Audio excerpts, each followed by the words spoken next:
وہ کٹھن بڑے ہوتے ہیں, بڑے تکلیف دہ ہوتے ہیں. لیکن جب آپ یو کے جا کے اتر جاتے ہیں نا ایئرپورٹ پہ, تو کہتے ہیں یار, اور بھول جاتے ہیں کہ راستے میں کیا ہوا تھا, مجھے نیند آ رہی تھی, میں تنگ ہو رہا تھا. اگر منزل مل جائے نا تو پھر معاملات جو ہیں وہ بالکل ٹھیک ہوئے. کوئی نہیں, پھر انسان بھول جاتا ہے کہ کیا جدوجہد کی, کتنے فاقے کاٹے, کس طرح راتیں ہم سردیوں میں گزاری, ہم لوگ کس طرح فٹ پاتھ, بہت سے لوگ ایسے ہوتے ہیں سر چوکوں پہ بیٹھے کیا کیا نہیں کیا.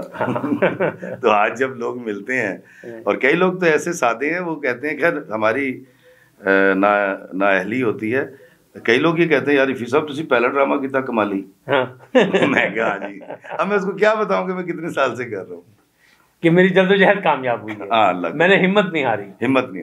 اچھا دوستو, بات یہی ہے کہ اگر ہمت نہ ہارے تو منزل مل جاتی ہے, اور ثابت قدم رہنا بہت ضروری ہے. یہ مثال ہے, جیسے کہ ابھی ایفی نے خود کہا کہ میں نے ڈمی رول سے شروع کیا, بڑے چھوٹے رول سے شروع کیا, سب کچھ ہے, اور ہم لوگوں کے سامنے ہی کھڑے رہتے دور دور, لیکن عزت و احترام کا رشتہ جو تھا وہ انہوں نے ہمیشہ قائم رکھا. ان سے بھی جو ان کو پسند کرتے تھے, اور ان سے بھی جو ان کو نہیں پسند کرتے تھے. ان کو پتہ ہوتا تھا کہ کچھ لوگ جو ان کے ساتھ دغا بازی کر رہے ہیں وہ اندر سے بھی کالے ہیں, باہر سے بھی کالے ہیں, لیکن انہیں نے کبھی نہیں, انہیں نے مسکرا کے ملا. یہ میں سمجھتا ہوں کہ یہ کامیابی, یہ چیزیں جو ہیں احترام کی اسی رشتے کی وجہ سے ان کو ملی. کیا خیال ہے آپ کا؟ آپ بالکل بجا فرما رہے ہیں. ابھی میں دوستوں آپ کو بتاتا ہوں کہ ہمارے شوبز کے اندر گھٹنوں کو ہاتھ لگانے کا مطلب قطن کچھ ایسی بدعت نہیں ہوتی, صرف یہ اعتراف ہوتا ہے کہ تو بٹا ہے. اور ہمارے پنجاب کے اندر بھی یہ روایت ہے اپنے بڑے بوڑھوں کے گھٹنوں کو جا کے چھونا. یہ کوئی مطلب اس کے اندر کوئی بدعت والی بات نہیں, صرف اتنا اعتراف ہے کہ تو بٹا ہے. تو میں میرے خیال ناصر بھائی سے شاید کوئی میرے خیال 20 سال بعد تو ملا ہوں ماشاء اللہ جی, کم از کم. ہاں جی ہم لوگ خاصی دیر بعد ملے, بلکہ میں نے ان کو ڈھونڈا ہے اس لیے کہ مجھے لوگوں نے بتایا کہ یہ بہت مشہور آدمی ہے, تو میں نے کہا میں ایفی کو ڈھونڈوں, وہ تو میرا اپنا چھوٹا بھائی ہے, مشہور ہو گیا, اللہ نے عزت دے دی, تو اس سے اچھی کیا. مزہ یہی ہوتا ہے ناظرین, مزہ یہی ہوتا ہے کہ جب اللہ تعالیٰ کسی کو عزت دے نا تو آپ بھی چپ جائیں, آپ بھی عزت دیں اسے, اس لیے کہ عزت اور ذلت اللہ کی طرف سے ملتی ہے. جی آپ کیا کہہ رہے ہیں؟ میں سے بھی یہ کہنا چاہ رہا تھا, اور میں اعتراف کروں گا, لوگ کرتے نہیں ہیں, جب تھوڑا سا آگے چلے جائیں میں کرتا ہوں. جی میں 20-22 سال کے بعد بھائی کو بھی ملا ہوں, اور ان کی ٹیم گواہ, میں نے آتے ہی سب سے پہلے گھٹنوں کو ہاتھ لگایا ہے. یہ ہمارے سینئر بھی ہیں, انہوں نے ہمیں راستہ بھی دکھایا, اور انہوں نے ہمیں طاقت فراہم کی, انہوں نے بھی, اور ان جیسے بہت سارے سینئرز جو پی ٹی وی لاہور سے وابستہ تھے. تو میں ان تمام کا آج آپ کا بھی اور ان کا شکریہ ادا کرتا ہوں. یقینی بات ہے کہ جو ہمارے محسن ہیں ان کا شکریہ ادا کرنا چاہیے, انہیں ہمیں بھولنا نہیں چاہیے. یا ریاض صاحب کا نام لیا, اسی طرح مجھے پی ٹی وی پہ انٹروڈیوس کرایا تھا محمد نثار حسین, میں تو کبھی بھی ان کو نہیں بھول سکتا. اور وہ لوگ تھے بھی بڑے قیمتی آدمی, کیونکہ وہ آج کے دور کے نہیں تھے کہ ادھر سے کٹ, ادھر سے کٹ, ادھر سے کٹ, ادھر کلوز, ادھر, وہ ایسے کام نہیں کرتے تھے. ایک باقاعدہ کیمرہ ورک ہوتا تھا ان کے ساتھ, اس میں کام کرتے تھے. اللہ نے ہمیں عزت, یعنی 1983 میں بات کر رہا تھا کہ 1983 میں جب ہمارا سیریل ہٹ ہوا, تو آج سوچیں یوں کر کے کہ 1983 کب تھا. تو میں الحمدللہ اللہ کے حکم سے, میں اتنا بزرگ تو نظر نہیں آتا, لیکن پھر بھی میں بزرگ ہوں ان کا. اب لوگ دیکھنے والے جو مرضی کے ہیں کہ ان کے سر پہ بال نہیں ہے, ان کو بزرگ مان لیں. لیکن بات یہ ہے کہ چلیں وہ بات بتائیں کہ بابا جی کی صحبت میں آپ نے بہت کچھ سیکھا.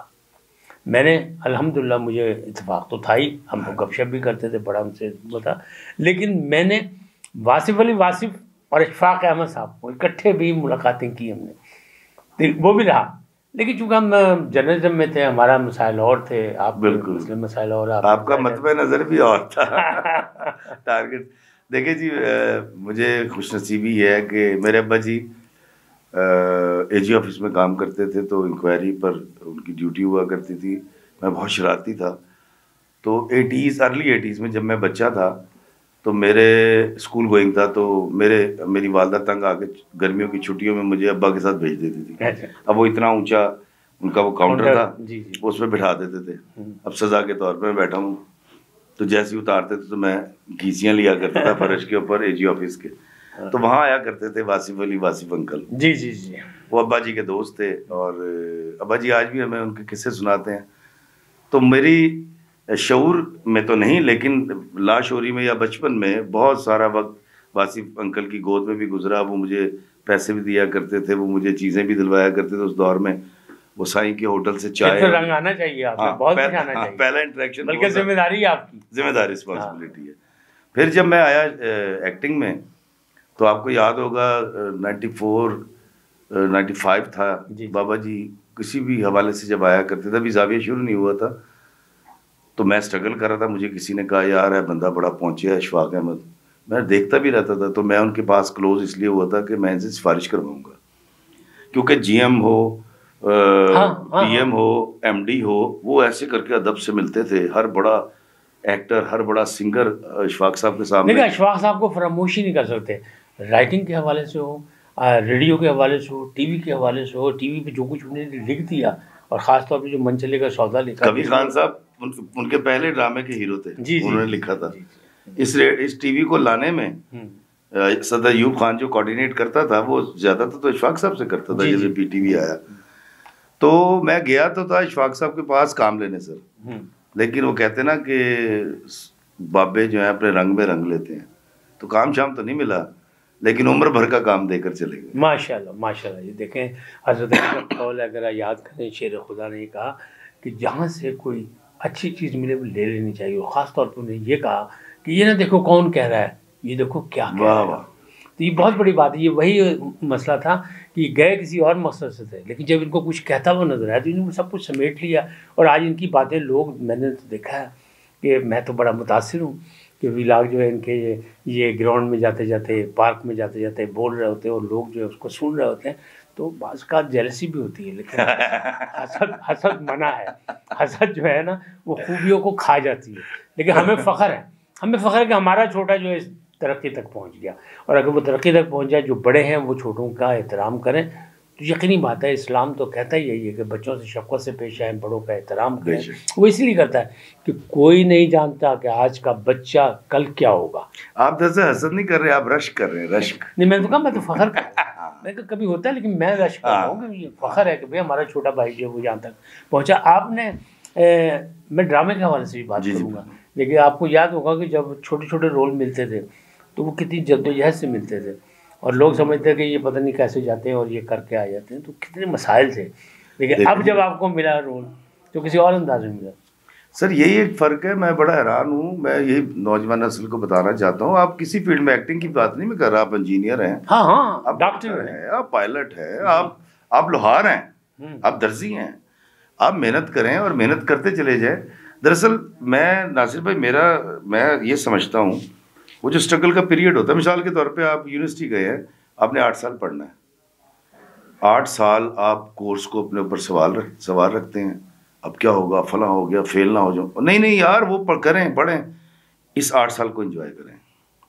پھر جب شادی ہوتی ہے پھر کہتے ہیں یار شادی کیوں ہوئے گی، جب شادی ہوگی تو کہتے ہیں یار نبھا کیسے ہوگا، پھر بچے آ گئے تو پھر بچے کیسے پلیں گے، آپ بچے بڑے ہو گئے تو پھر وہ شادی کیسے ہوگی، اور پھر مر جاتے ہیں. اور نہیں بھائی، آپ یہ سارے ٹارگیٹس رکھیں اور ہر ایک کو انجوائے کریں. ناظرین، ہر ایک کو یہ موقع ملتا بھی نہیں کہ پہلے بچے تھے، کتنے لوگ ایسے ہیں جو بچپن میں ہی چلے گئے. پھر آپ جوانی کو دیکھیں تو جوانی میں کتنے لوگ، جوانی قسمت ہار گئی. پھر بڑھاپا ہر ایک کو نصیب نہیں ہوتا کہ آپ بچوں کے بچے دیکھیں، یہ وہ. تو یقینی بات ہے جیسے یہ کہہ رہے ہیں کہ اس کو انجوائے کریں. اللہ تعالیٰ نے آپ کو موقع دیا ہے. زندگی جو ہے وہ بھی ایک نعمت ہے، اور جب زندگی نعمت ہے تو پھر باقی چیزیں بھی نعمت ہے جو اس کے ساتھ جڑی. ناصر بھائی آپ یہ دیکھیں نا کہ اللہ تعالیٰ فرماتا ہے کہ میں نے انسان کو میں نے پیدا کیا، مطلب ناصر نقوی کو اللہ نے بنایا، مجھے بنایا، ہر انسان کو جو دیکھ رہے ہیں ان کو اللہ نے پیدا کیا، بنایا. بالکل مختلف روپ دیے انہیں، مختلف گھرانے دیے انہیں، پھر وہ مختلف پہچان دی. ان کی پہچان کیا؟ پھر وہ کہتا ہے جی کہ میں نے انسان کو زمین پر اپنا خلیفہ مقرر کر دیا. اب آپ بھی خلیفہ، میں بھی خلیفہ، تو پھر ذمہ داری تو بڑھ گئی. ذمہ داری بڑھ گئی. ہاں اچھا، پھر پوری دنیا کو آپ کے تصرف میں دے دیا. مطلب دیکھیں کبھی ہمیں جون کو نہیں کہنا پڑتا کہ تو آ جا، اور اس کے بعد جولائی کو نہیں کہنا پڑتا کہ برس، پھر جنوری کو نہیں کہنا پڑتا کہ یار تھوڑی جی ٹھنڈ بھی کرتے ذرا سی کوٹ شوٹ پا لیے. چونسے کو کبھی نہیں کہنا پڑتا کہ پک جا، وہ پکتا رہتا. آٹومیٹک سسٹم ہے. صرف ایک بار آدم کو سجدہ کیا تھا، اور آدم کی اولاد کے آگے سر نہ گوئے آج تک. یہ پھر گیا میں اپنے وعدے سے. میں نے کہیں چکر بازی کی اللہ تعالیٰ کے ساتھ. میں نے کہیں اس وعدے سے مکر گیا جو میں اللہ سے کر کے آیا تھا کہ تو مجھے بھیج، میں تیری اطاعت کروں گا. تو اس میں سب سے بڑا جو ہم گناہ کر جاتے ہیں وہ دل آزاری ہے، کسی بندے کی دل آزاری. لوگ کہتے ہیں دین اور دنیا دو الگ چیزیں. میں کہتا ہوں دین ہمیں سکھاتا ہے کہ دنیا داری کیسے کرنی ہے. بالکل صحیح ہے افی صاحب، بالکل صحیح کہہ رہے ہیں. لیکن ایک اور بات بتائیں کہ دین دنیا کے بغیر ہے ہی نہیں. ہے ہی نہیں. یہاں پہ آج کی یہ بات کو ختم کرتے ہیں، پھر ملیں گے دوسرے ایپیسوڈ میں، پھر انشاءاللہ گفتگو کا سلسلہ جاری رہے گا، کیونکہ اسی سے تو گفتگو سارا دن کی جا سکتی ہے، ساری رات کی جا سکتی ہے، کیونکہ اب جو اس کے تجربات ہیں وہ اور ہیں، مشاہدات اور ہیں، اور وہ باتیں کیوں کرنا چاہتا ہوں میں، اس لیے کرنا چاہتا ہوں کہ آپ ہمت نہ ہاریں، آپ جدوجہد کرنے کے قائل ہو، اور آپ جئیں، کامیابی کی منزل طے کریں، اور خود بھی جئیں اور دوسروں کو بھی جینے کا حق دیں. ناظرین، INN کو سبسکرائب کریں، لائک کریں، اپنی قیمتی رائے کا اظہار کریں، گھنٹی کا بٹن دبائیں تاکہ ہمارا آپ کا یہ رشتہ جو ہے مسلسل بنیادوں پر قائم رہے. اللہ آپ کو سلامت رکھے. اللہ نگہبان.